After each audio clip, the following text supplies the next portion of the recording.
प्रिय विद्यार्थियों, हिंदी परिवार की ऑनलाइन पाठशाला में आज हम पढ़ने वाले हैं कक्षा 12 हिंदी अनिवार्य विषय के अंतर्गत जो आपके पाठ्यक्रम में दिया हुआ है भाषा, व्याकरण और लिपि का परिचय 2 अंक वार लेकर के ये प्रक्रम आता है। तो यहाँ पिछले 2 वीडियोज में हमने एक वीडियो में भाषा का परिचय पढ़ा, दूसरे वीडियो में हमने पढ़ा था व्याकरण का परिचय, और आज हम विशेष रूप से लिपि का परिचय इस प्रकार से पढ़ने वाले हैं। तो यहाँ विद्यार्थियों देखते हैं आखिर लिपि क्या है, हिंदी की लिपि कौन सी है और किन किन भाषाओं की जो लिपि है देवनागरी लिपि है और क्या क्या विशेषताएं होती हैं और भाषा और लिपि में क्या क्या संबंध होता है। तो इस तरह से विद्यार्थियों हम कुछ तथ्यों को लेकर के पढ़ने वाले हैं जो कि आपके पाठ्यक्रम के हिसाब से, उस प्रश्न पत्र के हिसाब से आपके रिक्त स्थान संबंधी प्रश्नों की पूर्ति में आपको सहजता मिलेगी और यहाँ उस पूरे के पूरे टॉपिक को समझने में आपको सहूलियत होगी। तो देखिए विद्यार्थियों, शब्द दिया हुआ है लिपि। लिपि का शाब्दिक अर्थ जो होता है वो होती है लिखने की क्रिया। लिपि का अर्थ क्या है? लिखने की क्रिया। जब शाब्दिक अर्थ आता है तो इस प्रकार से हम इसका स्थिति को स्पष्ट कर लेंगे कि लिपि का शाब्दिक अर्थ होता है, लिपि का जो शब्द बना हुआ है लिपि, उसका जो अर्थ होता है वो लिखने की क्रिया होता है। देखते हैं विद्यार्थियों सामान्य रूप से क्या है लिपि। लिपि होती क्या है? तो भाषा के मौखिक रूप को, यानी कि कोई भी भाषा है उसको हम व्यक्त करते हैं तो उसका जो मौखिक रूप होता है उसको अंकित करने के लिए, किसी भी भाषा के मौखिक रूप को अंकित करने के लिए जो चिन्ह बने हुए होते हैं उन्हें हम लिपि कहते हैं। कहने का तात्पर्य ये हुआ कि भाषा जो मौखिक रूप में होती है उससे हम लिपिबद्ध किया जाता है और भाषा का जो मौखिक रूप है उसको अंकित करने के लिए जो चिन्ह बने हुए होते हैं उसे लिपि कहते हैं। परिभाषा के रूप में देखते हैं कि लिपि किस प्रकार से परिभाषित होती है। एक सामान्य परिभाषा लिपि के अंतर्गत है कि भाषा की ध्वनियों को, भाषा में ध्वनियां होती हैं, सबसे सूक्ष्म इकाई है, भाषा की ध्वनियों को जिन लेखन चिन्हों में लिखा जाता है, अर्थात ये हमें पता चला कि लिपि जो होती है वो लिखित होती है, तो भाषा की ध्वनियों को जिन लेखन चिन्हों में लिखा जाता है उसे लिपि कहते हैं। विद्यार्थियों ये ध्यान रखना आवश्यक है कि प्रत्येक भाषा की एक लिपि होती है। लिपि में वर्तनी चिन्हों का प्रयोग किया जाता है। यह प्रश्न आया हुआ है बोर्ड की परीक्षा में रिक्त स्थान के रूप में कि लिपि में रिक्त स्थान चिन्हों का प्रयोग किया जाता है, तो उसमें आएगा आपका वर्तनी चिन्हों का। लिपि में वर्तनी चिन्हों का उपयोग किया जाता है। अब वर्तनी को समझने का प्रयास करते हैं कि वर्तनी चिन्हों का प्रयोग तो हो गया, लेकिन वर्तनी है क्या? तो वर्तनी है किसी भाषा के शब्द को लिखने में प्रयुक्त जो वर्णों का जो सही क्रम है। किसी भाषा में हम किसी शब्द को लिख रहे हैं और उन शब्दों में प्रयुक्त होने वाले जो वर्ण हैं उनका जो सही क्रम है वो वर्तनी कहलाता है। इसलिए लिपि में वर्तनी चिन्हों का प्रयोग होता है। अब देखते हैं यहाँ पर प्रमुख तथ्य के रूप में कि भाषा और लिपि में क्या संबंध है, किस प्रकार से दोनों चीजें अन्योन्याश्रय संबंध रखती हैं। तो देखिए विद्यार्थियों, भाषा का लिखित रूप लिपि के द्वारा ही सुरक्षित रहता है। किसी भी भाषा को यदि हम सुरक्षित रखना चाहते हैं, उसके विचारों को हम सुरक्षित रखना चाहते हैं, तो उसके लिए आवश्यकता होगी विद्यार्थियों लिपि की। तो किसी भी भाषा का जो लिखित रूप है उसे लिपि के द्वारा ही सुरक्षित रखा जाता है। भाषा और लिपि दोनों भावों और विचारों के वाहक होते हैं। जिस प्रकार से भाषा अपने शब्दों के द्वारा और भावों के द्वारा अपने विचारों का व्यक्त करती है, व्यक्ति तक एक माध्यम से दूसरे माध्यम में पहुंचाने का जब प्रयास किया जाता है, तो यहाँ पर भाषा लिपि दोनों में ही इस प्रकार की स्थितियां होती है कि दोनों ही भावों और विचारों को यहाँ पर व्यक्त करने का ये साधन है, अर्थात भावों और विचारों का ये दोनों के दोनों वाहक हैं। विद्यार्थियों ये प्रश्न सामान्य रूप से आता है कि भारत की प्राचीन लिपियां कौन कौन सी हैं। तो यहाँ ब्राह्मी लिपि और खरोष्ठी लिपि 2 प्रकार की लिपियां, प्राचीन जो लिपियां थी भारत में वो इस प्रकार से थी। यहाँ एक ब्राह्मी लिपि दी हुई है, दूसरी है खरोष्ठी। खरोष्ठी का दूसरा जो नाम होता है गांधारी लिपि जो होती है। विद्यार्थियों गांधार प्रदेश था पहले और अफगानिस्तान में आता था, वहां उसे लेकर के जो लिपि लिखी जाती थी उसकी विशेषता थी कि ये दाएं से बाईं तरफ चलती है। उर्दू और फारसी इसके अंतर्गत वो लिपियां आती हैं फारसी में, तो वो इधर से चलती है दाएं से बाईं तरफ। और जो हम लिख रहे हैं ब्राह्मी लिपि का ही एक विकसित रूप है, और जो देवनागरी लिपि में हम आते हैं उस ब्राह्मी लिपि से ही विकसित हुई है।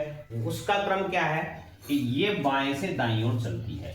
तो ब्राह्मी लिपि एक तरह से जो लिखने की जो क्रिया है उसमें खरोष्टी लिपि के बिल्कुल विपरीत है। जहां ब्राह्मी लिपि है वो बाएं से दाएं की ओर चलती है, और जो खरोष्टी या गांधारी लिपि है वो दाएं से बाईं ओर चलती है। यहाँ विद्यार्थी देखते हैं देवनागरी या नागरी लिपि, इससे संबंधित प्रश्न आते हैं। इसे देवनागरी कहते हैं या नागरी लिपि भी कहते हैं। ये जो लिपि है वो ब्राह्मी लिपि से विकसित हुई है। कई बार सीधा साधा प्रश्न आ जाता है कि जो देवनागरी या नागरी लिपि है वो कहाँ किस लिपि से विकसित मानी जाती है, तो वो है ब्राह्मी लिपि। अब यहाँ पर प्रश्न ये बनता है कि ये हिंदी के साथ साथ हिंदी की लिपि है, हिंदी भाषा की जो लिपि है वो कौन सी है, देवनागरी लिपि है या नागरी लिपि है। इसके साथ साथ ये जो है वो हिंदी के अलावा संस्कृत, मराठी, नेपाली और कोंकणी आदि भाषाओं की लिपि ये मानी जाती है। तो इसका क्षेत्र हो गया व्यापक, बाईं ओर से दाईं ओर लिखी जाती है। हिंदी, संस्कृत, मराठी, नेपाली, कोंकणी आदि भाषाओं की लिपि होती है। यहाँ आप संस्कृत देखते हैं, हिंदी के अलावा जो मौलिक रूप में पहले हिंदी जो है वो संस्कृत से उत्पन्न मानी जाती है। मराठी है महाराष्ट्र प्रदेश में, इस प्रकार से नेपाल में नेपाली लिपि, कोंकणी, ये कोंकणी जो लिपि है विद्यार्थियों ये गोवा की आधिकारिक भाषा है। वहाँ इस ये 8वीं जो अनुसूची है संविधान की उसमें 22 भाषाओं में सम्मिलित है। तो यहाँ ये इन भाषाओं की लिपि ये है। तो देवनागरी लिपि या नागरी लिपि जो है केवल हिंदी की लिपि नहीं है, उसके साथ साथ संस्कृत, मराठी, नेपाली, कोंकणी आदि भाषाओं की लिपि होती है। विद्यार्थियों देवनागरी लिपि की जो विशेषता है या नागरी लिपि की जो विशेषता है वो ये है कि ये वैज्ञानिक लिपि मानी जाती है, क्योंकि इसमें ध्वनि जो प्रतीक है, ध्वनि के प्रतीक यानी कि स्वर और व्यंजन, उनका क्रम कैसा है, वैज्ञानिक है।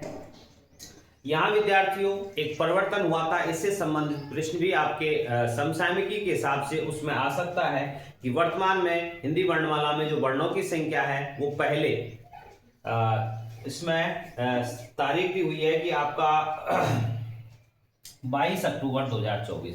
इससे पहले जो हिंदी वर्णमाला में वर्णों की संख्या थी वो 52 थी। एक विशिष्ट व्यंजन को शामिल कर लिया गया है।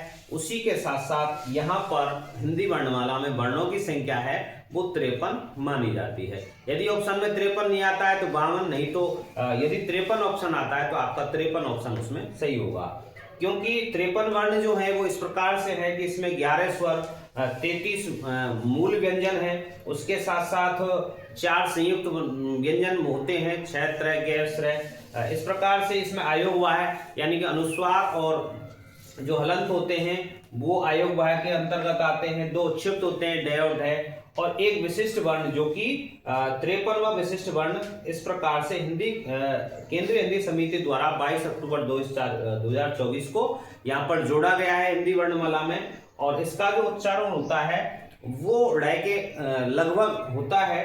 तो यहाँ पर देखेंगे कि हिंदी वर्णमाला में जो वर्तमान में वर्णों की संख्या है वो संशोधित करके 52 के स्थान पर 53 कर दी गई है। यहाँ विद्यार्थी एक प्रश्न ऐसा आता है रिक्त स्थान में या एक छोटे उसमें कि देवनागरी लिपि में मात्राओं का प्रयोग कब किया जाता है। तो देवनागरी लिपि में जो मात्राओं का प्रयोग है वो स्वर और व्यंजनों के संयोग के समय, यानी कि स्वर और व्यंजनों को जोड़ना हो, जब उनका संयोग होता है तब जाकर के देवनागरी लिपि में मात्राओं का प्रयोग किया जाता है। आगे देखते हैं, इसमें दिया हुआ है कि देवनागरी लिपि की विशेषताएं क्या क्या हैं। तो देवनागरी की लिपि की जो प्रमुख विशेषताएं हैं उनमें आपको ध्यान रखना है, एक विशिष्ट लिपि है, एक ध्वनि के लिए एक ही वर्ण संकेत इसमें आता है। यदि हम एक ध्वनि का उच्चारण करेंगे तो उससे आभास होगा हमें किसका, संकेत होगा एक ही वर्ण का। तो एक ध्वनि के लिए एक ही वर्ण संकेत इसमें आता है। मूक वर्ण, इस जो साइलेंट जो होते हैं अंग्रेजी की तरह, कभी कभी कोई वर्ण जो होता है स्वर व्यंजन में से वो साइलेंट होता है, लेकिन यहाँ पर ऐसी व्यवस्था नहीं है। कोई भी मूक वर्ण यानी कि साइलेंट वर्ण इसमें इस देवनागरी लिपि में नहीं होता है। जो बोला जाता है वही लिखा जाता है। जैसे हम जल्दबाजी में बोलने के लिए परीक्षा जो होती है उसमें छोटी की मात्रा लगा देते हैं, और एग्जामिनेशन के लिए उसको प्रयुक्त करते हैं तो उसका जो अर्थ है वो सही नहीं होगा, क्योंकि उसका अर्थ हो जाएगा कीचड़। तो यहाँ बड़ी की मात्रा ये आएगी एग्जामिनेशन के लिए, तो यहाँ इसमें इसका जो बोला जाता है वही इसमें लिखा जाता है। इसका व्यापक प्रयोग है, इसके बारे में पहले पढ़ चुके हैं। देवनागरी लिपि का व्यापक प्रयोग क्यों है? क्योंकि ये हिंदी के साथ साथ संस्कृत, मराठी, नेपाली आदि भाषाओं की ये लिपि मानी जाती है। वर्णमाला ध्वनि वैज्ञानिक पद्धति के आधार पर ये वर्णमाला की जो ध्वनि है वो वैज्ञानिक पद्धति के अनुरूप ये मानी जाती है। अब एक टॉपिक आता है इसमें, भाषा लिपि में आखिर अंतर क्या है, यानी कि ये जुड़ी हुई है आपस में और एक के बिना दूसरी का अस्तित्व नहीं है। तो यहाँ एक प्रश्न बनता है कि भाषा और लिपि में आखिर अंतर क्या है। तो सूक्ष्म अंतर जो है वो इस प्रकार से हो सकते हैं कि भाषा सूक्ष्म होती है, लिपि स्थूल होती है, यानी कि उसका प्रभाव या उसकी जो स्थिति है वो बड़े रूप में होती है, तो भाषा सूक्ष्म है और लिपि स्थूल है।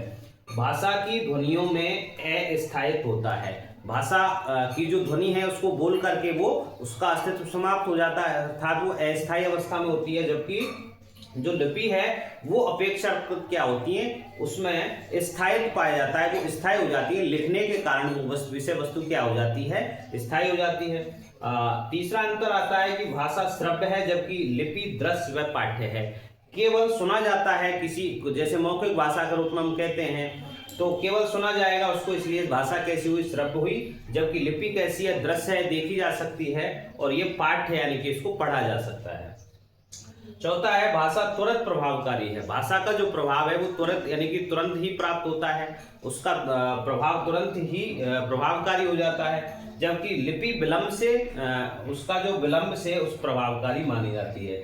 अर्थात कहने का तात्पर्य ये हुआ कि भाषा के माध्यम से हम जब किसी को कोई बात पहुंचाना चाहते हैं तो उसका प्रभाव तुरंत होता है, लेकिन लिपि के अंतर्गत इसमें क्या है, लिखने के कारण बहुत सी चीजें लिखने के बाद में हमें समझ में कम आती हैं, इसलिए इसका जो प्रभाव है वो विलंब से प्रभावकारी हो पाता है। एक विशेषता, एक अंतर ये भी है दोनों में, भाषा लिपि में, कि भाषा में स्वर, लय, तान आदि के द्वारा मनोभाव व्यक्त किए जाते हैं। भाषा में हम देखते हैं छंद वगैरह जो हैं, कविता है, उसमें स्वर, लय, तान आदि के द्वारा मनोभावों को व्यक्त करने का काम किया जाता है, जबकि लिपि में ऐसा नहीं होता है। एक बिंदु ये आता है विद्यार्थियों से संबंधित की एक लिपि और होती है ब्रेल लिपि। आप जानते हैं उसको कि अंधे लोगों के लिए संकेत चिन्हों के रूप में लिखने पढ़ने का माध्यम जो है वो ब्रेल लिपि होता है। इनके जो अंधे लोग हैं वो उनके लिए संकेत चिन्हों के रूप में लिखने पढ़ने का जो माध्यम है वो लिपि होता है, ब्रेल लिपि के अंतर्गत वो स्थिति आती है। तो प्रिय विद्यार्थियों, भाषा, व्याकरण और लिपि से संबंधित ये जो आपका 2 अंक का जो ये विभाजन था आपके प्रश्न पत्र के अनुसार वो कंप्लीट हो चुका है। आप पढ़ते रहिए, निरंतर इन वीडियोस को देखते रहिए। आपको इस प्रकार से 3 वीडियो में समाहित किया गया है 2 नंबर का टॉपिक, कि आपको किसी प्रकार से आप किसी भी प्रश्न को गलत नहीं कर सकें। मिलते हैं किसी अगले टॉपिक के साथ। इसी हिंदी अनिवार्य का जो आपके पाठ्यक्रम के अनुसार रह रहा है, जो प्रमुख तथ्य हो सकते हैं उस प्रश्न पत्र के अंतर्गत, और आप हिंदी परिवार की ऑनलाइन पाठशाला को प्रमोट करते रहें, चैनल को सब्सक्राइब करने में मदद करें, आप शेयर करें, कमेंट्स करें। मिलते हैं अगली वीडियो के साथ, तब तक के लिए धन्यवाद।